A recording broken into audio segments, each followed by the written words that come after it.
Bob Ferguson and Seattle Mayor Bruce Harrell are calling for peaceful demonstrations as thousands of people are expected to take part in tomorrow's nationwide protests.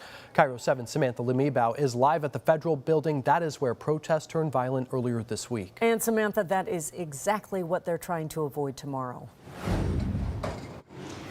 Local leaders say they just don't want the military to have to step in at any point tomorrow. And in order to do so, they say they cannot have a repeat of what we saw here at the federal building on Wednesday night. Now, here's a reminder. Take a look at this video. It was chaotic. We've shown you this video of fireworks being thrown, fires being set, protesters clashing with police. It happened after a peaceful anti-ICE rally supporting immigrant rights.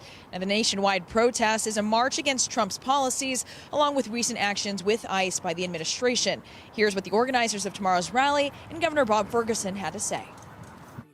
So I want to thank every single person who is on this call right now for taking action, for joining us on June 14th and coming together in peaceful resistance. Our ability to handle protests here in Washington state, we do routinely. You heard that from other speakers. This is pretty basic to who we are as a people. We can do this without interference from the federal government.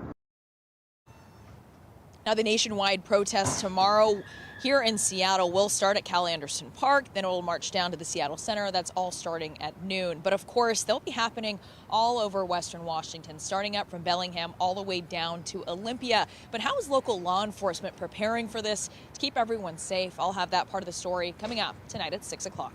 Live in Seattle, Samantha Lemebau, KIRO 7 News. And so many agencies preparing. Let's take a look at this map right here. It shows all of the rallies in Western Washington tomorrow, and they're actually being planned in more than 1,800 communities across the country. They're happening the same day as President Trump's military parade in D.C. Meanwhile, a court battle over President Trump's federalizing of the California National Guard is heating up. An appeals court is allowing the deployment to continue temporarily as the protests in Los Angeles hit the 1-week mark. Michael Yoshida has the latest from Los Angeles. As anti-ICE protests spring up in cities across the country, the National Guard troops deployed to Los Angeles, along with a Marine battalion, are allowed to remain there at the direction of President Donald Trump for now.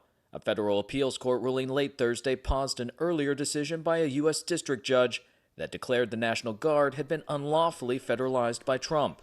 In a Truth Social post, Trump thanked the court and claimed if he didn't send in the Guard, L.A. would be, quote, burning to the ground. We saved L.A. This despite persistent objections from California Governor Gavin Newsom. The police do policing. Military is for the battlefield. As the battle in the courts continues, so do the protests. L.A. Mayor Karen Bass says the nighttime curfew will likely remain in place for a few more days. But the disruption caused by the unrest is now being felt by area businesses. All you need to do is walk the streets and you can see what's happening, the general sentiment of the fear that lives in our community right now. Anthony Rodriguez, president and CEO of the LA Fashion District, says there's low foot traffic and storefronts are boarded up in the downtown area that's typically buzzing with customers, vendors, and tourists.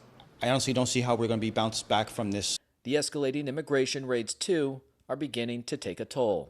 People are afraid to get out, because ICE, they've been hearing the rumors that ICE are here, and they don't get out. They're scared. In Los Angeles, I'm Michael Yoshida for KIRO 7 News. As protests hit the street this weekend, our team will be right there tracking them as they unfold. You can catch that coverage starting at 4 right here on KIRO 7 and the KIRO 7 News app. And you need to get ready.